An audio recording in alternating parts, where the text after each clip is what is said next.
And so you've had fall for a week now, but I am loving this new little crisp weather that we're having outside, and the days are just beautiful. And if I could imagine what it's going to feel like in heaven, this is what it's going to feel like in heaven. This is heaven kind of weather that we're having right now. But I'm so excited to share with you today my friend, Miss Stacie Crowder. Today, she's going to share her heart and lots that God has done in her life. And I'm so excited for the encouragement that she's going to share with all of you. So, Miss Stacie Crowder, would you please share with us a little bit more about yourself and your sweet family and what you do every day? Hello everybody at Southside and anywhere else that are listening. My name is Stacie Crowder, and my husband is Joshua Crowder. Now, probably a lot of you probably know him because he has been serving on the in the youth ministry for a long time now with the middle schoolers, and I recently joined that specific ministry, so I am now going to be doing a focused group with the 7th and 8th graders, so I'm excited about that. That's a new challenge for me, by the way. But most of you know him, and then, of course, we have 2 boys. Elijah, he's 4.5. Malachi, he's 1.5, and he's sleeping right now. Hopefully he stays asleep. And then we have 2 dogs, and we have a cat, and we live here in Jefferson. 2 dogs and a cat. You know, those Yeah. things, they just make life more interesting, don't they? We love them, but Josh is allergic to dogs. Wow. So I But guess he's good. stay He's outside. used to it. He's used to it. So do they stay outside? Your dogs are outside? Oh, no. They're inside? Nope. Yep, they sleep on our pillows. It deals with the allergies, I guess, huh? Yes. I wish I could say that I'm allergic to my dogs and they would have to go outside, but I think my family would probably pitch me before they would pitch the dog. Oh, goodness. Oh, goodness. Well, I just recently learned a very interesting fact about you, and it's that you were enlisted at one time in the United States Army. And what a great honor that is. And tell us a little bit more about that and your experience during that time in your life. Yes, ma'am, I was. Thank you. So I was in the Army for 5 years. I joined in 2007, and then I finished my 5-year contract in 2012. I knew going in that I was going to do one contract. I was almost positive that I wasn't going to re-enlist. I knew for sure that I wasn't going to make it a lifelong commitment. I knew for sure. I just didn't want to raise a family in that environment. More power to the people that do that. I couldn't do that. I did 2 tours in Afghanistan. Thank the good Lord, I came home with all my limbs, everything. I'm perfectly normal. Praise God for that. The only major, I guess, catastrophe I had was I lost my mom on my first deployment. So, going into the service, I never flew an airplane. I never left home, never saw snow. So going into the Army, I did all this within the first year. I deployed within the first year of my contract. And then, of course, I lost my mom just after a year after being in. So. Well, that's quite a lot. Because how old were you when you first went in? Were you 18? Yes, ma'am. So you experienced a lot very, very quickly. Well, like what kind of impact did that have on you getting into the service? I can't imagine all that you saw while you were enlisted and on tour, and losing your mom. Like how did that all that settle with you, and how did you deal with that? Well, I mean, not saying this in a prideful way whatsoever, but I mean, I think I've always been a pretty mature person. But that specific event matured me for sure.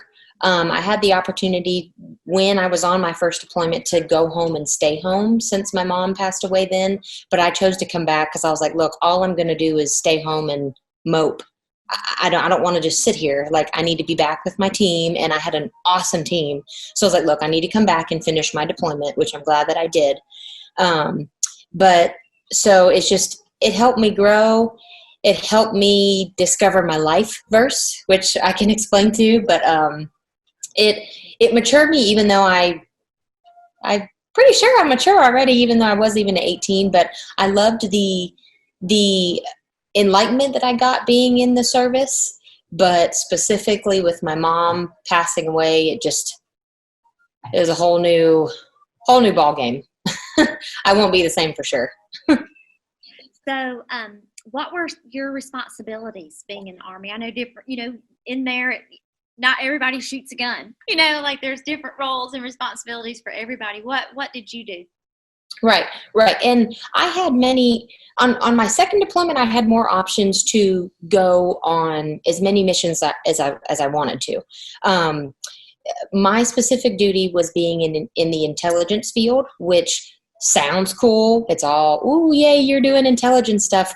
But the catch to that is when you're stateside, you don't get to do as much because, you have 3-letter agencies doing all that type of work over here. So when you're overseas, you get to do a lot more stuff than you do being over here. So it was a great experience doing intelligence work overseas both times. But at the same time, it was difficult over here being stateside and not having anything but busy work to do. Right. A lot of paperwork, I guess. Yes, ma'am, for sure. Well, I'm sure you learned a lot, you saw a lot, your heart experienced a lot, and you talked about during that time in your life was when the Lord really gave you your life verse. Yes. Tell us about that verse and how God really impressed that on your heart and your spirit. Yes. So my life verse is Philippians 4:6. And I specifically wanted to read it out of the New Living Translation today because I have an NIV Bible, but I love the word usage in the New Living Translation. So I just want to read it real quick. It says, "Don't worry about anything. Instead, pray about everything. Tell God what you need and thank Him for all He has done." Looking back on all of that in Philippians 4:6, it just gives me the calmness, the stress-free of being able to give it all to God, no matter if it's losing my mom or financial issues that Josh and I have gone throughout the 6 years of being married, or I just lost my grandpa earlier this year, things like that. Going through things with friends, having people move away, struggles of that, personal struggles that, just me, myself, and I know about that I struggle with, doing new things with kids, and I homeschool our children. That's a struggle in itself. That's new to me too. So like those words, thanking Him for all He has done, giving Him everything. Like I don't have to do this on my own. I can just give it to God. I love it. That is my life verse for everything. That is great. And I'm sure that being in the Army was not easy, and even experiencing the things that you experienced and having to come home and work through those things that were in your mind that you saw. But you've shared with me just a little bit about a really good incentive that being in the United States military does, and that helps pay for school tuition for those who are enlisted today. Tell us a little bit about that, because I don't know, Stacie. I never was interested in going into the military, and I'm sure that the experience alone is amazing. It's phenomenal. But have worked and earned, I would say that was not just a gift, that you worked and you earned your college tuition. But tell us a little bit about that. What a great thing that was for you, and what you went to get as a degree in education. Right. And first off, I would tell my children, like, no, you're not going in the military because mommy doesn't want to see her babies in the military, but then I'm going to be a hypocrite and be like, well, mommy went in, but you don't want us to go in. But at the same time, no, mommy's babies are not going in. But yes, so I was very thankful to have my college paid for, everything paid for. And I chose you have the option of doing things as far as college work and things like that while you're in the service. But the only thing I've ever procrastinated on in my life was this, because I am a planner beyond planning, was this. But I eventually, after I got out of the service, I did finish my bachelor's degree in graphic design. So that's what I do now. That's awesome. So what I'll do But it's such a blessing to be able to have that incentive in the military. that is awesome. So do you get to do graphic design today?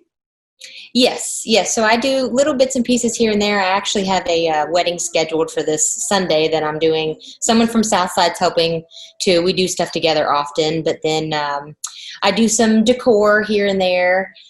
I do different framings of different things. I've done invitations for birthdays, for weddings, showers, stuff like that. So I enjoy creative arts for sure.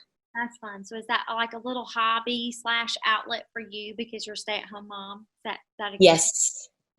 And then it helps me not feel so guilty because I know that being a stay-at-home parent is very hard. I completely get it and respect it, and I'm right there. And Josh respects me too, and we're on the same page. But I feel so guilty when he brings home the paycheck, and I'm like, I'm sorry.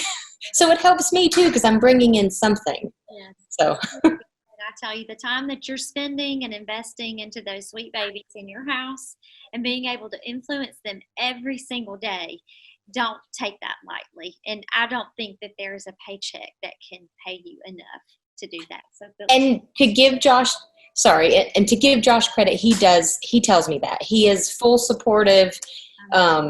He supports me fully. It's just I still feel guilty no matter what. I'm like, I'm sorry. That's okay. You're doing more than your fair share, I'm sure.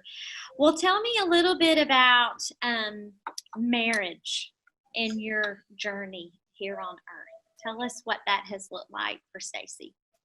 Well, a lot of people don't know. Both Josh and I were married before each other. So he was married once before and I was married once before, and we are completely fine to talk about it. We are very thankful for how the process has happened. We just say that, we were knuckleheads and didn't listen to God the first time.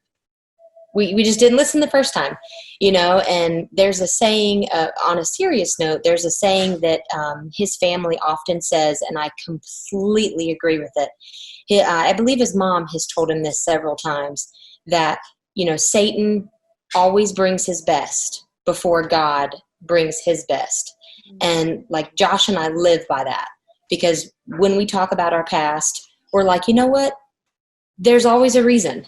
There's always a reason of why God brought us through that. God brought us to each other when he brought us to each other.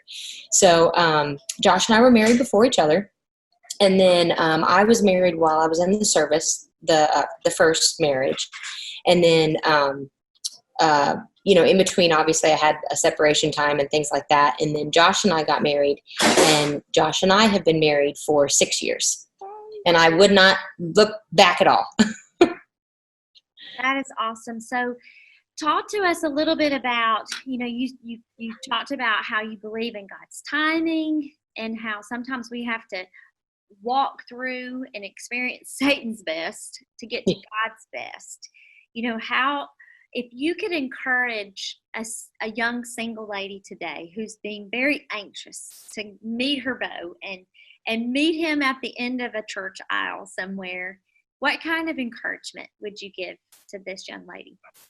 You know what? And I'm so glad that you mentioned that, Candy, like you did, because I completely admit that my first marriage was rushed.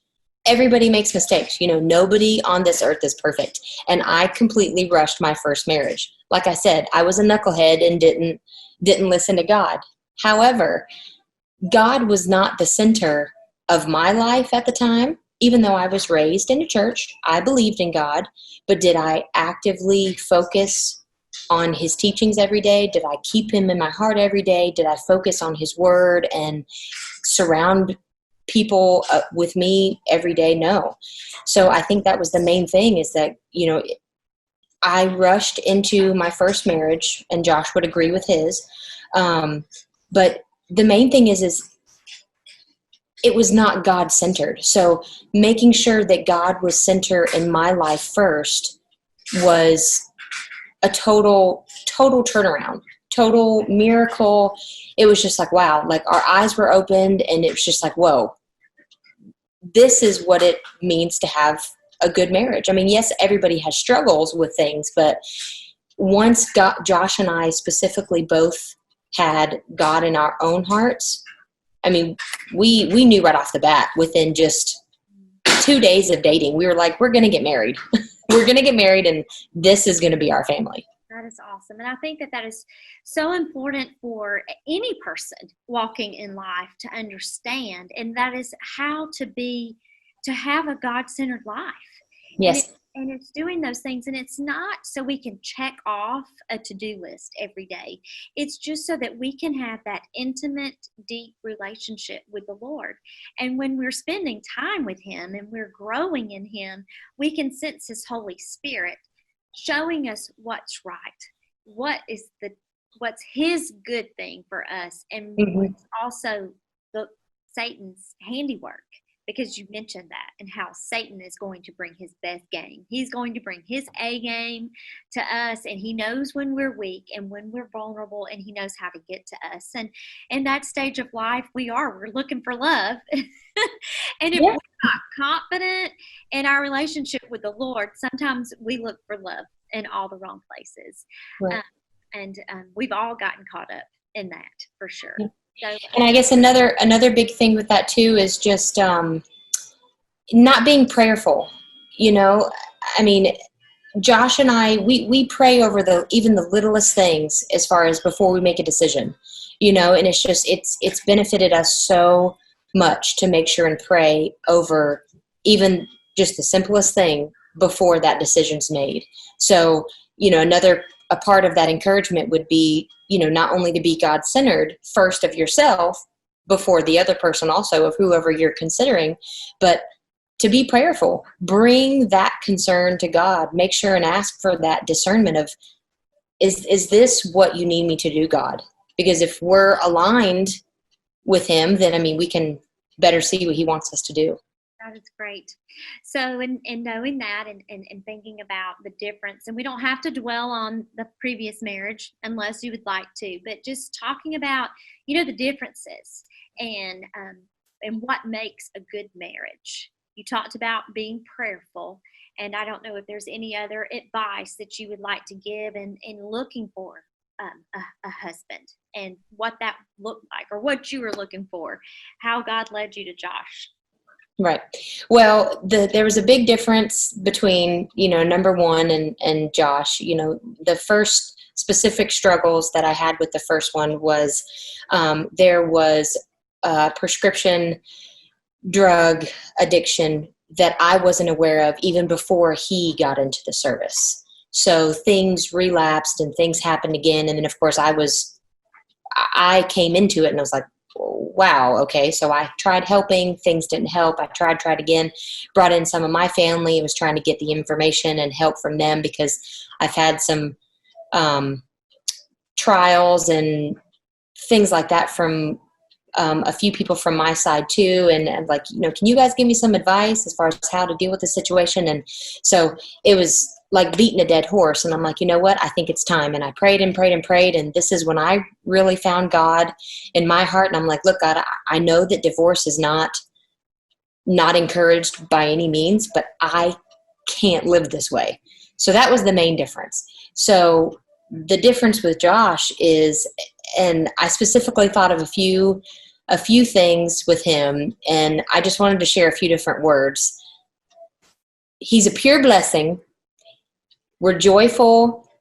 Our marriage is exciting. To be mushy. I can be mushy too because ladies are mushy too, you know. It's completely undeserving, you know, and just you want to have fun with the person that you're going to spend the rest of your life with. You want to have serious times. You want to make sure that they have God in their hearts first. You want to make sure that you're right with God first. Okay. Josh and I connected right away. We knew that we both loved God. We both pray together. You know, what is the saying of a family that prays together stays together? Yes. We completely believe in that. You know, our kids, we pray with our kids all the time. just the connection, there's true commitment there for sure. And he's a joy. I love him. I love it. I love that. I love being mushy, and my Abigail says that it's just gross, but it's good. She won't later in life. I know. But, something that you said, and that, you just felt like you said you loved God, you were following hard after him, and so was Josh. And I think that is such a great encouragement for young people that are single and looking for love, looking for their bows, our girls out there who are looking for their bows, their Boaz, is to not allow yourself to become unequally yoked. Yes. And even a believer, you can be unequally yoked with. They may say that they love the Lord, but are they sold out and fully devoted to him just as you are? Because right. if not, there will be a struggle. And I think that that's where the true joy comes in, and you know that you're married to your BFF, and that's what does make life fun. And life's too short. And I've always said, don't end your marriage. Don't just end with the goal to end together, but to end together happy, and strive every day to thrive in your marriage. And I think that loving the Lord individually and being able to grow in your relationships together are huge. Well, tell us a little bit more about your two handsome little boys that are living in that house that you're taking care of every day. Just tell us how amazing they are, and what you're doing with them every day, and kind of how the Lord's brought them into your home at different times, and what that's meant to you today. Well, like every other parent would say, my children are the best. My children are handsome. My children are beautiful. Everybody's got their, what do you call it? I'm not a favorite, but yeah, there you go. But yeah, so Elijah is 4.5, Malachi is 1.5, and of course Elijah came first. So Elijah has started preschool officially, and he's a big boy now. And of course, we've been doing homeschooling with him for about a little over a year now anyways, just doing, fun stuff without even technically learning. But this year officially, we are using the Abeka program. We love it so far. And so he's doing really, really well. And Malachi, who I said is sleeping right now, he's taking a wonderful nap. Those naps that we would love to have now. And, kids say they don't want them when they're little, but you're like, I'll take it. Yeah. Yes. Yes. So Malachi's 1.5. And so far we plan on homeschooling them. If the Lord changes things and takes them to a Christian school, then that's going to be our other option. The only thing is we have to go ahead and consider Malachi has 2 different types of therapy that he has to do on a daily basis. So Malachi, a lot of people don't know this because you can't really tell, but Malachi has hearing loss. It is genetic, and we've had genetic testing done. Elijah doesn't have it. Josh and I don't have it. It just runs on, genetically down the line. But Malachi does have it. And but so he has speech therapy and occupational therapy on a daily basis. Now, of course, meeting with those therapists, it's a weekly thing also. So we just have to keep that in mind as far as homeschool versus going to an actual school. So it's very busy at home because mommy and daddy are, if daddy's home, then of course he's more than happy to help too. But, we're doing homeschooling with Elijah, and then, we're doing speech therapy and occupational therapy with Malachi. But I always have tied a specific verse to Malachi, and that is Matthew 19:26. And that is, with all things, God, or with everything, it's possible with God. It's completely possible with God. And the reason why I've tied that specific scripture to Malachi is because at first, we were, oh my goodness, this is happening to our family. I don't understand. God, why are you laying this on us? What's the reason? But with God, all things are possible.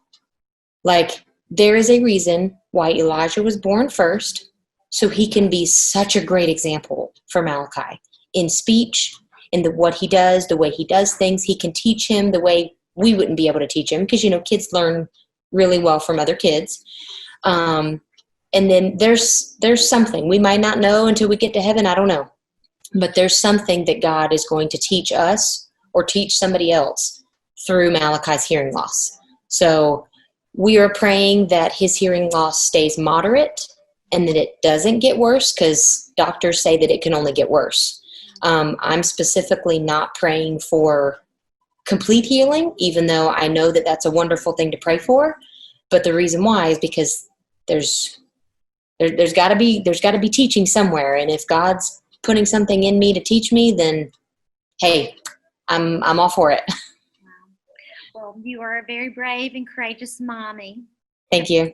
To let go and let God do his work, his perfect will and his perfect work. But what an attitude to trust him, and just a testimony to everyone around you that your trust lies in the Lord and what he would have for you, and knowing that his best is the best. And sometimes it's so difficult for us to understand. And just leaving Revelation, I'm just so excited to get to heaven, because there's not going to be any more of these problems. And no. Everything's going to be perfect. And so God gives us a lot to look forward to heaven for sure. Well, leave us today, Stacie, with something that the Lord's been challenging you recently. Challenge our hearts. You know what? The one thing that comes to mind, and this is so hard for me, and I know that if he is able to watch this, he is going to be like, you say this, but this is going to be so hard for you to do. It's ask for help. Mommy can't ask for help. Daddy tells me to ask for help. Daddy offers help, but mommy doesn't ask for help. Mommy feels guilty. Mommy feels guilty, and mommy feels guilty. So it's ask for help. I know. Well, asking for help, and I tell you, this girl right here knows about having to learn to ask for help. And I think that inside all of us is this little conscious that says, I'm Superwoman, and I can do it all on my own. I can move that 1-ton box by myself. Oh, you want to try. And I can get everything on that to-do list done all by myself. And what I've learned over the years, since you've said that, I'll share this. And I recently wrote a blog about this, and how the Lord will personally support us. And I have to, and allow him to do that, I have to say, I need help and lean on him. So hard. Yes, I have to learn to lean on him, and I have to learn to let others come into my life and support me. But Stacie, I've also learned that there are people around me that needs my help too, that needs my support, that the Lord is calling me to, that the Lord is asking me to come alongside and support. And so I love feeling needed. And I think that that's a lot of what we do is we thrive on being needed. But just as much as I need help, I know that others around me need help. And I just love one of our real rules here at Southside, and that it's we're better together, and we're better with the Lord, and we're better doing life together. And I think about, sometimes it's hard, just like your boys know, it's hard for mom to ask. Sometimes we'll see other people struggling, and that's where we have to press in. And I'm grateful for those people who have pressed in to Candy's life and said, you need help, and I'm coming to help you. Yes. So, another one of those moments, you know. Yes. So I am grateful for friends like Josh and Stacie Crowder, who have come alongside us here at Southside and who have supported. They have helped. They have pitched in more times than not, and are true pictures of servants in the Lord's kingdom. And we just cheer them on and admonish you and pray God's most abundant blessings over you, Stacie. And I'll be here for you, but I need you to be here for me. Yes, sounds wonderful. And all of our friends joining us on our Well Chat today to know that we're better together. So we'll see you next time.